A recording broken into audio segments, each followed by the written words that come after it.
Alors, deuxième vertu que l'on voit, théologale, l'espérance. Alors, quelle est la différence entre espoir et espérance? Donc l'espoir, il est une vague confiance en l'avenir, un espoir terre à terre, le souhait que les choses tournent à notre avantage selon notre désir. Par exemple, on a espoir que ce week-end il sera ensoleillé parce qu'on va dans la nature, que son équipe favorite va remporter un match décisif, etc. Mais en tout cela, on en reste à des suppositions, des probabilités, et en réalité, nous sommes certains de rien. L'espérance se situe à un autre niveau, infiniment supérieur, car elle vient de Dieu. Elle est de l'ordre de la certitude. Donc on a vu ça pour la foi aussi. Dieu est le fondement de l'espérance, mais non pas n'importe quel Dieu, avec un petit d, mais le Dieu qui possède un visage humain et qui nous a aimés jusqu'au bout, chacun individuellement et l'humanité tout entière. Et son règne n'est pas un règne imaginaire. Son règne est déjà présent sur cette terre. C'est pour cela que l'espérance suppose la foi. Et cette foi permet la naissance d'un climat d'amitié avec Dieu. Sans foi, l'espérance n'est pas possible. Celui qui espère commence par croire. Impossible d'espérer les promesses de Dieu si l'on n'accueille pas la parole divine. L'espérance est donc la fille de la foi. Celui qui croit peut attendre en confiance l'accomplissement des paroles de Dieu. Alors prenons un exemple. Habakkuk, chapitre 2, verset 3. C'est encore une vision pour le temps fixé. Elle tendra vers son accomplissement et ne décevra pas. Si elle paraît tarder, attendez-la. Elle viendra certainement sans retard. Voilà, ça c'est important. En pensant que le temps de Dieu n'est pas notre temps. On aimerait bien que le Seigneur agisse plus rapidement, souvent, mais il a ses raisons. Ses chemins ne sont pas nos chemins, et il y a autant de distance entre le ciel et la terre, nous dit Isaïe. Mais ce qu'il promet, ça arrivera d'une manière sûre. À tel point que Jésus affirme « Le ciel et la terre passeront, mes paroles ne passeront pas, nous dit Jésus. » Donc l'espérance est une vertu théologale par laquelle nous désirons comme notre bonheur. C'est quoi d'ailleurs notre bonheur dans le cadre de la vertu de l'espérance? Le royaume des cieux et la vie éternelle. La vie éternelle, voilà. En mettant notre confiance dans les promesses du Christ, en prenant appui non sur nos forces, mais sur le secours de la grâce du Saint-Esprit. C'est ce qui nous est dit en Hébreux chapitre 10, verset 23. Et vous avez aussi Tite, chapitre 3, versets 6 et 7. Donc soyons bien sûrs que la vertu d'espérance répond à l'aspiration au bonheur placé de Dieu dans le cœur de tout homme. Ça, c'est très important. Et donc c'est pour ça que dans le monde, on voit qu'il y a une course au bonheur terrestre, à la consommation, mais qui ne nous suffit pas vraiment. On va, par exemple, acheter quelque chose, et puis une fois qu'on l'a, notre désir est sur un autre achat. Mais sachons bien que dans tout cœur de l'homme, il y a cette aspiration au bonheur en Dieu. Et cette vertu assume les espoirs qui inspirent les activités des hommes. Elle les purifie pour les ordonner au royaume des cieux. Elle protège du découragement. Elle dilate le cœur dans l'attente de la béatitude éternelle.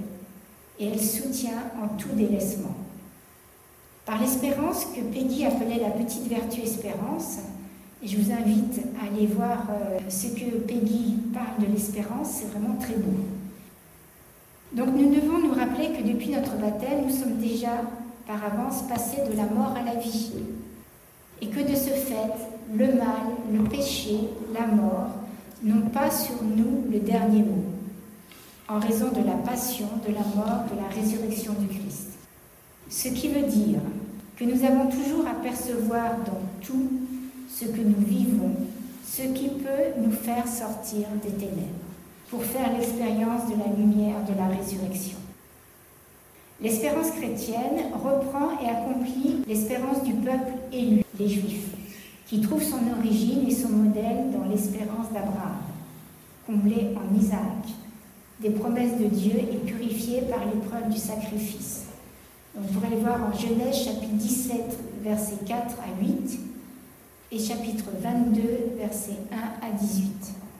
Et dans le Nouveau Testament, la lettre aux Romains nous dit: en espérant contre toute espérance, il crut et devint ainsi père d'une multitude de peuples. Voilà, ces versets sont, comme tous les versets bibliques, ils sont importants à méditer, à s'arrêter. Espérance contre toute espérance. Parce que tous, je pense, sans exception dans notre vie, on a eu à vivre cela, ou on va l'avoir à vivre. Espérance contre toute espérance. Il crut et devint ainsi père d'une multitude de peuples. Vous vous rendez compte? Abraham et sa femme Sarah, elle a été stérile, lui il était vieux, il ne pouvait plus avoir d'enfant humainement. Et Dieu lui dit: ta descendance va être aussi nombreuse que les étoiles ou que les grains des sables. Vous voyez ce que la foi donne de vivre? Alors je vous donne quelques références. Je crois que vous savez que c'est l'année de l'espérance, que je vous parlerai, soit plus tard de mettre sur un post-it, mais mettez sur une feuille les versets bibliques qui parlent de l'espérance. Alors ensuite, en Romains 5, 5. L'espérance ne déçoit pas. L'espérance ne déçoit pas. Ensuite, Hébreux chapitre 6, versets 19, 20.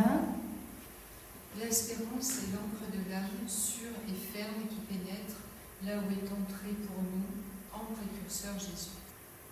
Alors, on va parler de l'encre tout à l'heure. L'espérance est l'encre de l'âme, sûre et ferme, qui pénètre là où est entré pour nous, en précurseur Jésus. L'espérance est aussi une arme qui nous protège dans le combat du salut. En première lettre Thessaloniciens, chapitre 5, verset 8, il nous est dit: revêtant la cuirasse de la foi et de la charité, avec le casque de l'espérance du salut. Est-ce que vous avez mis le casque de l'espérance du salut? Le pape François l'a rappelé en recevant des séminaristes dernièrement en disant: revêtez le casque de l'espérance. L'espérance nous procure la joie dans l'épreuve même. En Romains chapitre 12, verset 12, il nous est dit: avec la joie de l'espérance, constant dans la tribulation. Vous voyez, c'est une grâce à recevoir. Donc l'espérance s'exprime et se nourrit dans la prière, tout particulièrement dans celle du Pater, on peut dire qu'il est le résumé de tout ce que l'espérance nous fait désirer. Nous pouvons donc espérer la gloire du ciel promise par Dieu à ceux qui l'aiment. C'est ce qui nous est dit en Romains chapitre 8, versets 28 à 30, et qui font sa volonté en Matthieu chapitre 7, verset 21. Alors, sachez bien, frères et sœurs, que c'est quand la barque de notre vie est agitée par la tempête que l'on prouve le mieux son espérance. Et saint François de Sales nous dit: donner sa confiance à Dieu lorsque nous sommes dans la douceur, la paix et la prospérité est à la portée de tous. En revanche, s'en remettre à lui et s'abandonner totalement lorsque nous traversons des orages et des tempêtes, voilà le propre des enfants de Dieu. Comme le dit l'adage de la marine, c'est par pourtant qu'on voit la qualité du navire. Je vais vous dire, frères et sœurs, combien j'ai de témoignages en tant que religieuse, de personnes qui se confient à nous, etc., dans des moments difficiles. Et après, certains viennent me dire quand ils sont au bout du tunnel. Et ça attire mon attention. Combien il y en a qui disent, dans le creux de l'épreuve, eh bien, j'ai arrêté de prier. Parce que j'en pouvais plus, parce que je ne faisais plus confiance au Seigneur, parce que j'avais l'impression qu'il était absent. Et au contraire, dans le creux de la vague, c'est là qu'il faut plus prier. Ne jamais s'arrêter de prier, quel que soit ce que l'on vit. Le Seigneur, il est là, il n'a jamais abandonné personne. Et tout concourt au bien de celui qui aime Dieu. Dieu nous dit en Romains. Tout concourt au bien de celui qui aime Dieu. C'est pas parce qu'on est chrétien qu'on n'a pas d'épreuves. Donc le Seigneur, il est là. Il ne demande que ça, de nous aider. Mais ça, retenez bien, ne jamais s'arrêter de prier, quel que soit ce que l'on vit. Donc l'espérance en Dieu permet de traverser les épreuves et de ne pas se laisser abattre. Dans la parabole du semeur, Jésus critique en quelque sorte ceux qui sont les gens d'un moment, en Marc 4, 17. De même, la lettre aux Hébreux dénonce ceux qui abandonnent et vont à leur perte. Hébreux chapitre 10, verset 39. Donc faisons tout pour ne pas leur ressembler. Gardons bien notre tenue de service dans l'espérance et la vigilance. Car ce que Dieu demande à ses intendants, ce sont deux qualités, comme l'indique la parabole des talents. Serviteur bon et fidèle, tu as été fidèle pour peu de choses. Je t'en confierai beaucoup. Entre dans la joie de ton Seigneur. Voilà, en Matthieu chapitre 25, verset 21. Les deux qualités, c'est bon et fidèle. Donc ne jamais se décourager. Alors je vais vous relater une petite histoire que vous allez vous rappeler, parce qu'elle est marquante et avec un peu d'humour. Elle s'intitule « Son meilleur outil ». Il avait été annoncé que le diable allait se retirer des affaires et mettre ses outils en vente. Le jour de la vente, les outils étaient exposés d'une façon attrayante. La malice, la haine, le mensonge, la fourberie, la jalousie, la sensualité, etc., etc. Tous les instruments du mal étaient là, chacun marqué à son prix. Il y avait un outil en apparence inoffensif, mais très usé, mais dont le prix était bien supérieur à tous les autres. Quelqu'un demandait au diable ce que c'était. Que répondriez-vous? Quel est cet outil en apparence inoffensif, très usé, mais dont le prix était bien supérieur? Le découragement. Le découragement, répondit le diable. Alors, pourquoi le vendez-vous aussi cher? Le diable répond parce qu'il est plus utile que n'importe quel autre. Avec ça, je peux entrer dans n'importe quel homme, et une fois à l'intérieur, le manœuvrer de la manière qui me convient le mieux. Pourquoi est-il usé? Parce que je l'emploie avec presque tout le monde, mais très peu de gens savent qu'il m'appartient. Le prix fixé pour le découragement était si élevé que l'instrument n'a jamais été vendu. Et le diable en est toujours le propriétaire et il continue à l'utiliser. Voilà une belle histoire bien parlante. Alors le catéchisme de l'Église catholique, au paragraphe 1817, nous dit: l'espérance est la vertu théologale par laquelle nous désirons comme notre bonheur le royaume des cieux et la vie éternelle, en mettant notre confiance dans les promesses du Christ et en prenant appui non sur nos forces, mais sur le secours de la grâce du Saint-Esprit. Voilà, non sur nos forces, mais sur le secours de la grâce du Saint-Esprit. Donc maintenant, je pense que c'est bien clair pour vous. Nous allons dire ensemble l'acte d'espérance.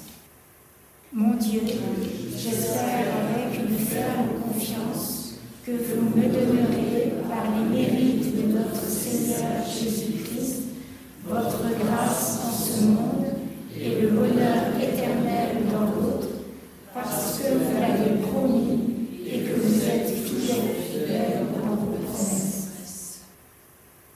Donc, pour résumer, la vertu d'espérance est l'attente confiante des biens éternels promis par Dieu, et elle inspire de nombreuses hautes vertus qui soutiennent et enrichissent la vie chrétienne. Voici 5 vertus rattachées à l'espérance: la confiance, la persévérance, la patience, la joie, le courage. Ces vertus enracinées dans l'espérance soutiennent le croyant dans son cheminement spirituel et dans sa capacité d'affronter les défis de la vie avec sérénité et confiance en Dieu. Elles permettent de vivre une vie tournée vers les biens éternels, tout en rayonnant de cette espérance dans le monde. Je vous ai dit au départ, j'avais prévu de vous donner les vertus cardinales. Donc j'ai travaillé là-dessus et il n'y a pas très longtemps, l'Esprit Saint m'a inspiré en disant « mais il y a la bulle d'indiction du pape, peut-être que ça serait bien que tu en parles ». Donc je me suis mis au travail d'une manière intensive et je vais vous parler donc de cette bulle d'indiction du pape François. Donc savez-vous quel a été le premier jubilé de l'histoire? Donc l'année jubilaire ou l'année sainte remonte au pape Boniface VIII en 1300. Elle est d'origine biblique. Dans l'Ancien Testament, on parle déjà de cette année sainte, mais c'était tous les 50 ans. Pour nous, elle se déroule normalement tous les 25 ans. Le sens profond du jubilé est de vivre l'expérience du pardon et de la miséricorde de Dieu. Donc voilà le logo concernant cette année jubilaire. Elle est très parlante, je pense. Le 9 mai 2024, le pape François a publié la bulle d'indiction du jubilé ordinaire de l'année 2025. Ce document officiel porte le sceau papal, dont la forme est nommée en latin bulla. Et quant au mot indiction, il signifie convocation, annonce. La bulle demeure la seule communication écrite dans laquelle le pape, évêque de Rome, se nomme serviteur des serviteurs de Dieu. Donc le titre de la bulle d'indiction, en latin, c'est Spes non confundit, qui veut dire l'espérance ne déçoit pas. Donc ce que l'on a lu tout à l'heure, ça vient du verset Romains 5,5. Et pourquoi l'espérance ne déçoit pas? C'est la suite du verset 5,5 de Romains, parce que l'amour de Dieu a été répandu dans nos cœurs par le Saint-Esprit qui nous fut donné. L'espérance ne déçoit pas parce que l'amour de Dieu a été répandu dans nos cœurs par le Saint-Esprit qui nous fut donné. Donc ça indique clairement l'orientation principale de ce jubilé dont le thème est pèlerin d'espérance. Ce jubilé s'est ouvert à la basilique Saint-Pierre de Rome le 24 décembre 2024 et se terminera le 6 janvier 2026. Dans cette bulle d'indiction, le pape François invite les fidèles à ranimer la vertu d'espérance. Donc, nous avons à recevoir cette année plein de grâces d'espérance. Ne passons pas à côté des grâces supplémentaires que le Seigneur nous donne. Donc le pape François, de la part de Dieu, nous invite à ranimer cette vertu d'espérance dans un monde de plus en plus rapide, meurtri par les guerres et le désespoir, les défis écologiques et technologiques.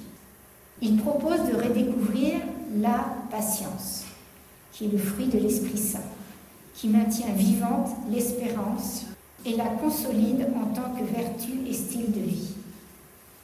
Seigneur, viens fortifier en nous la patience. Nous en avons à chaque instant besoin dans notre vie.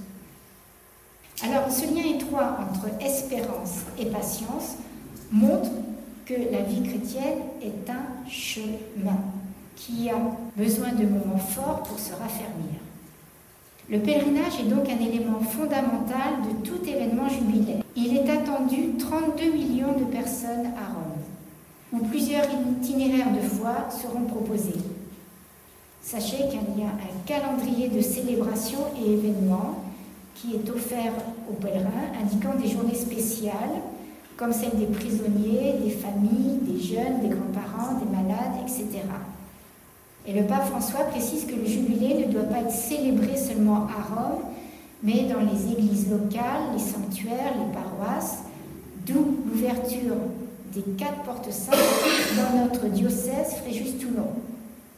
Je ne sais pas si vous les connaissez, bien sûr dans les 2 cathédrales, à Toulon et à Fréjus. Il y a la basilique de Saint-Maximin et il y a à Cotignac, dans les 2 sanctuaires. Vous irez voir parce que c'est très important. Quand on franchit cette porte sainte, il y a l'indulgence plénière. Donc il y a certaines conditions de prière, mais qui sont très importantes pour notre vie, parce qu'à ce moment-là, toutes les peines des péchés sont effacées. C'est ce que les peines des péchés, c'est ce que l'on aura à vivre au purgatoire, et donc on peut le vivre pour nous ou pour un être qui est déjà décédé, qui est au purgatoire. On ne peut le vivre que pour un être décédé qui serait éventuellement au purgatoire ou pour nous-mêmes. Donc n'hésitons pas, et j'espère que plusieurs fois cette année, vous passerez les portes saintes avec l'intention de vivre cette indulgence plénière. C'est très très important. Donc je ne peux pas développer plus, faute de temps, mais voilà, renseignez-vous, c'est vraiment très important. Et vous pouvez tous les jours passer la porte sainte. Hein. Je pense, je ne suis pas allée, le Seigneur ne m'a pas propulsé au purgatoire, une vision du purgatoire, mais je pense qu'il y a beaucoup de monde. Hein. Alors n'hésitons pas à le faire pour nos frères et sœurs qui sont là-haut, au purgatoire. Alors le pape François commence par rappeler que l'espérance chrétienne ne se fonde pas, bien sûr, sur des utopies ou des illusions, mais sur la certitude que Dieu, par l'amour du Christ en sa résurrection, a déjà agi pour transformer l'humanité et le monde. Cette espérance est donc un regard lucide et profondément réaliste, qui n'ignore pas, bien sûr, les souffrances et les tragédies de l'existence humaine, mais qui les éclaire par la lumière du salut apporté par Jésus-Christ. Le pape François invite les croyants à renouveler leur confiance en Dieu. Donc il faut que ça fasse tilt tout de suite. J'ai plus de grâce à demander au Seigneur concernant la confiance et à le recevoir, et à vivre pleinement cette espérance face aux crises actuelles, telles que les inégalités sociales, le changement climatique, les conflits géopolitiques et les fragilités humaines. Dans ce document, François souligne la nécessité de comprendre l'espérance comme une vertu active et pas simplement une attente passive. L'espérance chrétienne, selon lui, doit être un moteur d'action concrète pour améliorer le monde. Et elle trouve son fondement dans la résurrection du Christ, source de lumière et de réconfort. L'Église est appelée à témoigner de cette espérance. Et l'Église, c'est qui? L'Église est appelée à témoigner de cette espérance à travers les actions de solidarité, de justice, de paix, notamment auprès des plus vulnérables. Le pape rappelle aussi que l'espérance chrétienne se nourrit de la prière, de la contemplation et de la méditation dans le renouveau de l'espérance, tout en étant ancrée dans la réalité quotidienne. La célébration des sacrements, et en particulier l'Eucharistie, est perçue comme un moment de renouveau spirituel, où la présence du Christ ressuscité devient une source de lumière et de vie. Les croyants sont invités à ne pas se laisser accabler par les difficultés de la vie, mais à les affronter avec une foi vivante, convaincus que chaque acte de bonté et de charité contribue à faire grandir le royaume de Dieu sur terre. Ça, c'est très important. Tous les actes que l'on pose ont une répercussion dans le monde, que ce soit des actes bons ou des actes mauvais. Cette espérance est universelle, ouverte à tous et intime à la fraternité humaine. Le pape énumère quelques raisons qui fondent notre espérance chrétienne et qui découlent, comme il a dit, de la résurrection du Christ. Foi en la vie éternelle, confiance au jugement de Dieu, accueil du salut offert à tous, ouverture du pardon et au sacrement de pénitence et présence maternelle de la Vierge Marie. Appelés à vivre la confiance dans le Christ, nous sommes invités à nous ancrer, toujours l'ancre, plus profondément dans l'espérance, comme on a dit, par l'écoute de la parole de Dieu, la prière et le service. Le pape François termine son exhortation en rappelant que même dans les moments les plus sombres, l'espérance chrétienne ne doit jamais faiblir. Ça, retenez bien, frères et sœurs, l'espérance chrétienne ne doit jamais faiblir. On ne sait pas ce à quoi l'avenir nous réserve, mais rappelez-vous cela. L'espérance chrétienne ne doit jamais faiblir. Les croyants sont appelés à rester fermes dans la foi, convaincus que la lumière du Christ éclaire toujours les ténèbres et même dans la souffrance. Dieu demeure fidèle à ses promesses. Dieu n'est pas menteur. Ainsi, l'espérance chrétienne devient un phare qui guide les pas de l'humanité vers un avenir de paix et de réconciliation. En conclusion, cette bulle d'indiction spes non confundit, l'espérance ne déçoit pas, est un appel à une espérance audacieuse. Avec le Seigneur, un chrétien doit être toujours audacieux dans la foi, dans l'espérance et dans bien sûr d'autres vertus. C'est un regard tourné vers l'avenir avec confiance et foi en Dieu, mais aussi une espérance active qui pousse à l'engagement dans le monde pour construire un avenir meilleur, plus juste et plus fraternel. La bulle met en évidence plusieurs points sur l'espérance, permettant ainsi de l'intégrer dans sa vie quotidienne. Voilà 5 points clés pour devenir véritablement des pèlerins d'espérance. Est-ce que dans cette assemblée, y a-t-il des pèlerins véritablement qui veulent venir des pèlerins d'espérance? Alors, 5 mots. C'est important de les prendre note ou vous les reprendrez plus tard. Alors, premièrement, un mot d'espérance. Commencez votre journée avec des encouragements. Donnez un ton positif aux heures qui vont venir, qui vont se dérouler. Par exemple, un verset de la Bible, une phrase d'une prière préférée ou même une citation inspirante d'un saint. Méditez ces mots pendant votre café du matin ou votre moment de prière.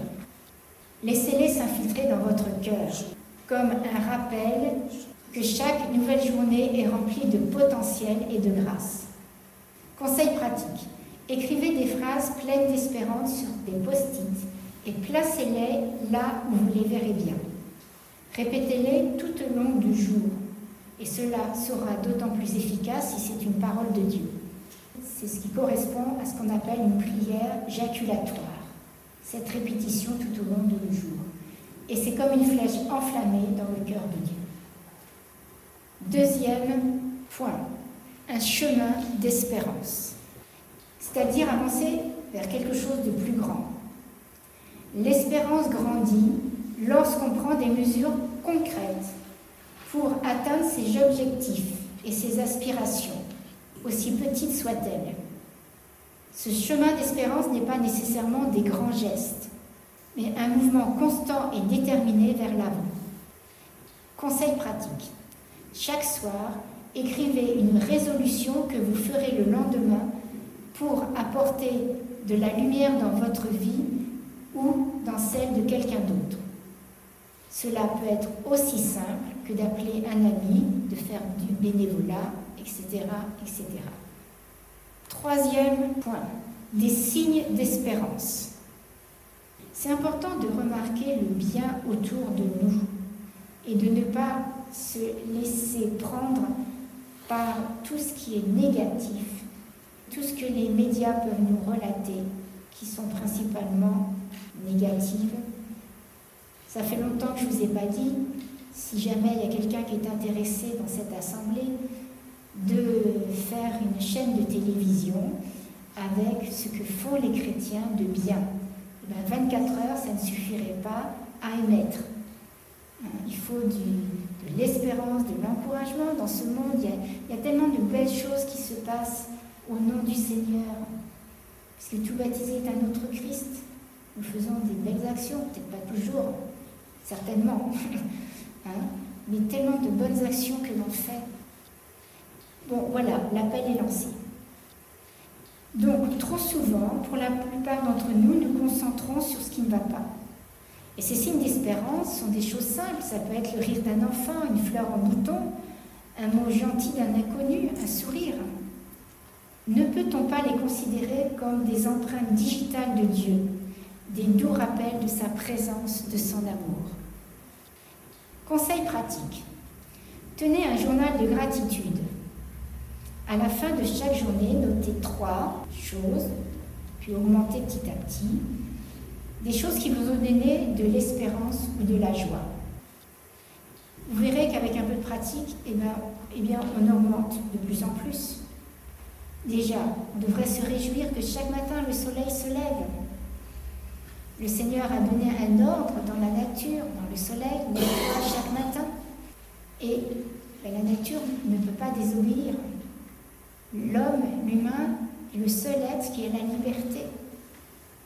Donc voilà un exemple. Alors s'exercer à la gratitude avec la règle des 3 R préconisée par le père Lionel Dahl.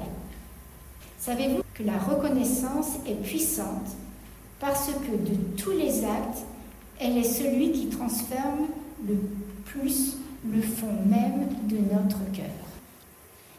Si vous voulez acquérir la vertu de la gratitude, il est nécessaire de répéter une multitude de fois de petits exercices pour que celle-ci s'imprime en nous, un peu comme la musculation. Alors il s'agit d'éprouver de la gratitude en revivant de bons moments de sa vie. Voici ces 3 temps ou 3 R. Premier R, reconnaître le bienfait. Par exemple, prenez conscience de la beauté d'un paysage, d'un événement qui s'est bien passé, d'une grâce que Dieu vous a faite. Visualisez le plus possible de détails. Cette étape du processus de gratitude fait intervenir l'intelligence, la tête. Deuxième R, ressentir l'émotion que ce bienfait a suscité en vous. Cela peut être de l'émerveillement, de la reconnaissance, de la joie, de la fierté, etc. Ici, c'est votre cœur qui est touché. Et troisième point, remercier pour ce bienfait en passant à l'action. Remercier les personnes à l'origine du bienfait, action de grâce si c'est vous, louer le Seigneur, etc.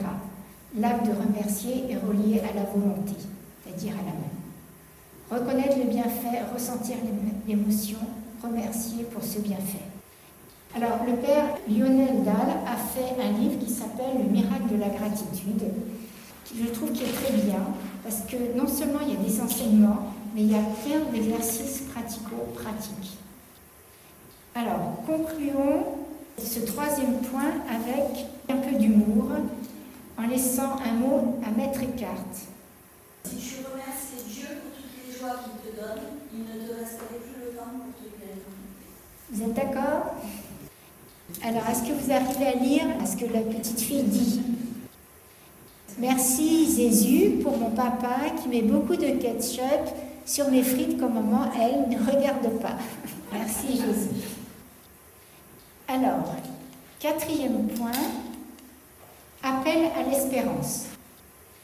Il est important de rechercher et de partager l'encouragement. Lorsque nos propres réserves s'épuisent, nous pouvons faire appel à l'espérance, c'est-à-dire se tourner vers un ami de confiance ou à notre conseiller spirituel ou à une communauté pour obtenir des soutiens et encouragements. Sachez que ce n'est pas un signe de faiblesse, et c'est un acte de courage et de confiance. De même, vous pouvez offrir de l'espérance aux autres par vos propres paroles ou actions. Conseil pratique. N'hésitez pas à dire à ceux précédemment cités comment ils peuvent vous remonter le moral. En même temps, réfléchissez à la façon dont vous pouvez être, vous, une source d'espérance pour quelqu'un d'autre. Par un geste gentil, une oreille attentive ou simplement en étant présent. Cinquième point, ancré dans l'espérance. Restez ancré dans quelque chose d'éternel. C'est-à-dire, vivre une vie d'espérance nécessite une ancre. Une ancre, c'est quelque chose de solide, d'inébranlable, qui stabilise lorsque les vagues de la vie deviennent fortes. Pour nous catholiques, cette ancre est la promesse de l'amour et de la providence de Dieu, qui assure un soutien même dans les moments les plus sombres. Être ancré dans l'espérance signifie de revenir sans cesse à cette vérité, surtout lorsque le doute et la peur s'insinuent. Conseil pratico-pratique. Créez une ancre d'espérance, une habitude ou un rituel qui vous rappelle cet ancrage dans l'amour de Dieu. Cela peut consister à allumer une bougie et dire une courte prière chaque soir, à méditer sur la fidélité de Dieu dans le passé et toujours réserver du temps chaque semaine pour participer à la messe. Il est important, frères et sœurs, d'intégrer l'espérance dans notre vie quotidienne. Cela ne signifie pas ignorer les défis ou prétendre que tout est parfait. Il s'agit de voir au-delà des difficultés immédiates. L'espérance, souvenez-vous, est à la fois un don de Dieu et une pratique, quelque chose que nous recevons, mais que nous avons à cultiver également par un effort intentionnel. En adoptant une parole d'espérance, un chemin d'espérance, des signes d'espérance, des appels à l'espérance, et en restant ancré dans l'espérance, vous fortifiez votre esprit et illuminez votre journée. C'est des choses simples, tout le monde peut y arriver. Ce faisant, vous devenez également source d'espérance pour ceux qui vous entourent, faisant briller une lumière qui encourage les autres à persévérer. En nourrissant l'espérance en vous-même, vous contribuez à la diffuser dans un monde qui en a si profondément besoin. Quand nous parcourons l'histoire, nous ne pouvons que conclure « Dieu n'abandonne jamais son peuple », malgré les épreuves, les infidélités de son peuple. Ainsi, l'espérance brille comme une petite lumière capable de traverser toutes les nuits. Alors, je vous invite à méditer l'espérance dans la Bible avec le prophète Habakkuk. Dans ce petit livre, un prophète dialogue avec le Seigneur. Comment Dieu peut-il frustrer l'attente de son peuple? Point d'interrogation. Quand agira-t-il? C'est le chapitre 1. Le prophète comprend qu'il faut entrer dans une espérance eschatologique. Chapitre 2. Le prophète est converti. Malgré les souffrances présentes, il entre dans la louange. Chapitre 3. Donc Habakkuk. Alors, un proverbe africain. On entend un arbre qui tombe, mais pas une forêt qui pousse. C'est bien trouvé, hein? Donc, Seigneur, Esprit Saint, nous te demandons cette grâce pour que tu pries en nous, avec nous et pour nous. Accorde-nous la joie de l'espérance, afin que nous sachions qu'en toutes circonstances, même les plus terribles, même dans nos échecs, l'amour de Dieu ne faiblit pas. Que notre témoignage de foi soit dans le monde un ferment d'espérance authentique. Alors la charité, donc troisième et dernière vertu théologale. Voici la définition. Vertu par laquelle nous aimons Dieu par-dessus toute chose pour lui-même et notre prochain comme nous-mêmes pour l'amour de Dieu. Donc ce qui veut dire que la charité est de tout faire pour que l'amour règne dans nos cœurs et dans toutes nos relations, dans le respect de notre dignité et de celle de nos frères en humanité. Est-ce que c'est possible par nos propres forces? Non, bien sûr. Alors, qu'est-ce que nous dit le Seigneur en Éphésiens chapitre 2, versets 4 et 5? Dieu qui est riche en miséricorde, à cause du grand amour dont il nous a aimés, alors que nous étions morts par suite de nos fautes, nous a fait revivre avec le Christ. Voilà. Prenons conscience toujours plus de l'immensité de l'amour de Dieu pour chacun personnellement. C'est fou ce qu'on a aimé. Et c'est ça qu'on a peut-être du mal à réaliser. Mais avec la grâce du Seigneur, on le réalise toujours plus. La plénitude de cet amour de Dieu s'est révélée dans le sacrifice de la croix, comme vous vous en doutez. Alors la langue française, normalement, elle est bien riche, mais elle est étonnamment pauvre en ce terme amour. Et c'est devenu un fourre-tout. On aime Dieu, on aime notre conjoint, nos enfants, nos animaux domestiques, on aime le cinéma, le chocolat, voilà. C'est comme, là j'ai une perche tendue, je vous dis, chaque chrétien, le mot adorer, c'est réservé pour Dieu. On n'adore pas le cinéma, on n'adore pas le chocolat. Alors je vous en prie, revoyez votre vocabulaire. Adorer, ça veut dire se mettre à genoux et c'est embrasser. Alors ne nous laissons pas influencer par le monde. Bien, alors, la charité doit retrouver ses lettres de noblesse. Il faut pour cela revisiter le Nouveau Testament. Rédigé en grec, il nous oblige à envisager de plus près les harmoniques de l'amour dans ces trois mots suivants. Premier mot, éros. C'est l'amour-passion, l'amour du corps, pas forcément ajouté comme mauvais, mais qui ne peut à lui seul épanouir une relation. Deuxième mot, philia. C'est l'amour d'amitié qui nous permet de construire des relations avec nos proches et de devenir amis. La philia est un amour qui relie les esprits. Et troisièmement, agapé, c'est l'amour oblatif qui vise le don de soi en faveur de l'autre. Je t'aime pour toi, je t'aime pas pour moi. Il peut se vivre dans la relation conjugale, mais aussi dans l'amour de Dieu. Et c'est le raffinement de l'amour qui n'exclut pas les autres registres, mais les transfigure. Et je vous invite à lire ou à relire la belle encyclique de Benoît XVI sur Deus Caritas, Dieu est amour, et il parle justement, entre autres, de l'éros par rapport à Dieu. C'est vraiment très intéressant.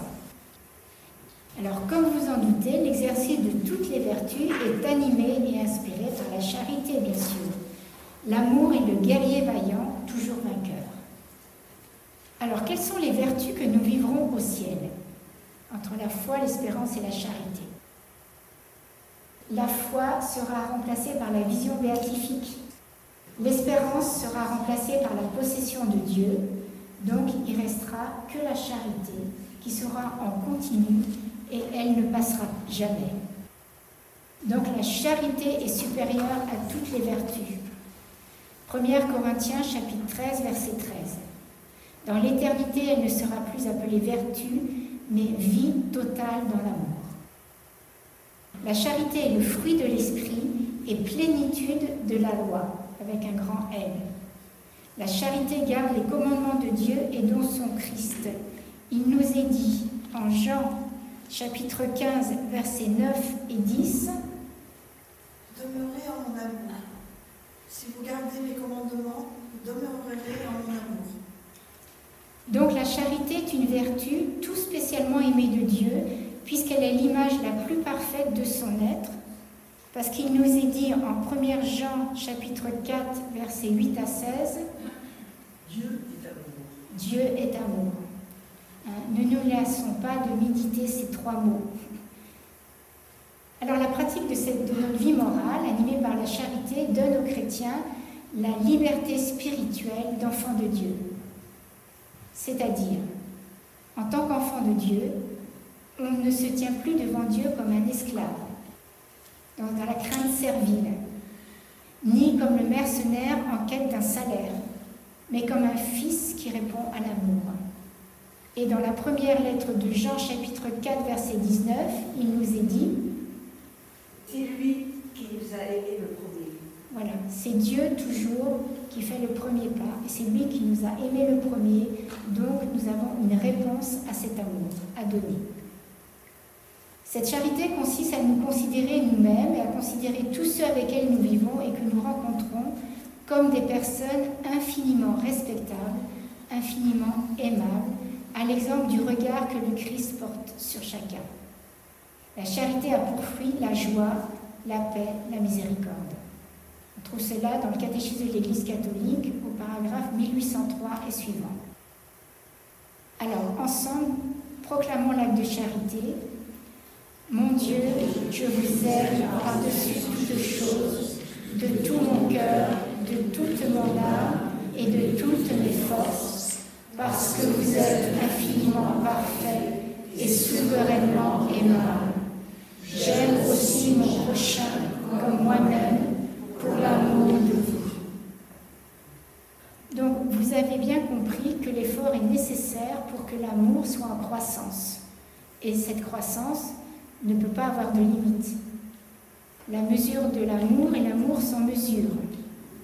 Alors, saint François de Sales nous dit « Je ne connais pas de meilleur moyen de parvenir à aimer que d'aimer, de la même manière que l'on se cultive en étudiant, que l'on apprend à parler en parlant, à travailler en travaillant, que les débutants commencent, car à force d'aimer, ils deviendront des maîtres, mais que ceux qui ont progressé ne croient pas être arrivés au but, car en cette vie, la charité peut toujours s'accroître. » Donc, en résumé, la charité, c'est une vertu théologale suprême, et la charité est l'amour de Dieu et du prochain pour Dieu.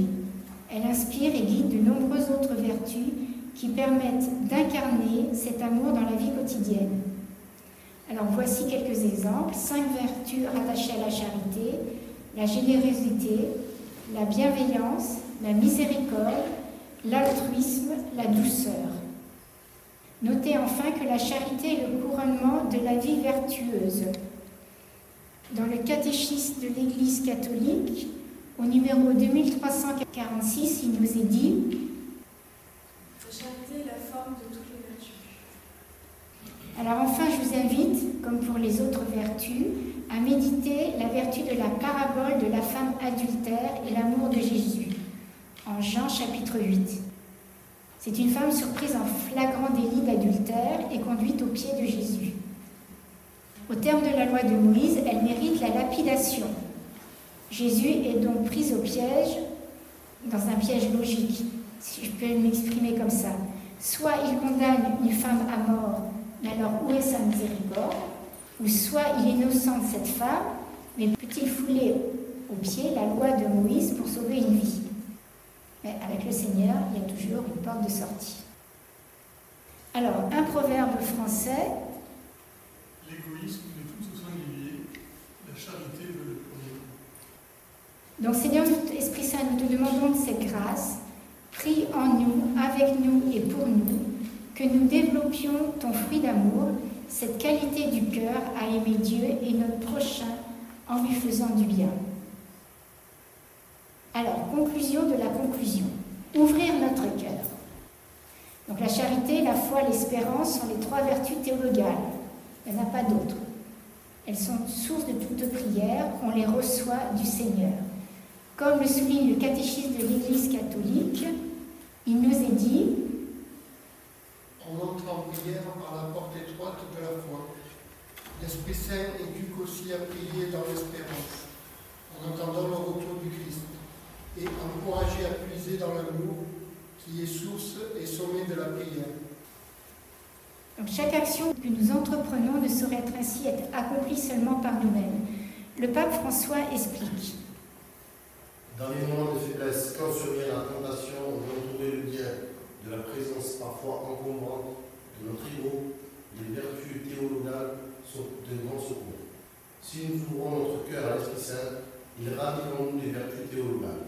Alors, si nous avons perdu confiance, Dieu nous ouvre à la foi. Si nous sommes découragés, Dieu réveille en nous l'espérance. Si notre cœur est endurci, Dieu l'adoucit par son amour. Voilà, nous pouvons dire que les vertus théologales sont toutes de l'ordre de l'émerveillement. La foi nous aide à nous émerveiller de ce qu'est Dieu et de ce qu'il fait pour nous. L'espérance nous aide à nous émerveiller de ce à quoi nous invite au terme de notre existence terrestre et à en vivre déjà dans nos relations. La charité nous aide à nous émerveiller de l'amour que nous avons reçu de Dieu pour vivre de cet amour et pour le partager autour de nous. Alors, Esprit Saint, nous te prions. C'est toi qui es le maître intérieur. Sans toi, Esprit Saint, la vie chrétienne reste peu épanouie et sans relief. Donne-moi la grâce de te rechercher, de rechercher ta présence pour avancer dans les voies de sainteté. Je suis un homme, une femme blessée par le péché. Et il n'est pas facile de garder pour moi l'équilibre moral. Le don du salut par le Christ qui nous accorde, et ainsi nous accorde les grâces nécessaires pour persévérer dans les recherches des vertus. Nous te demandons ces grâces, Seigneur, Esprit Saint. Notre cœur est grand ouvert.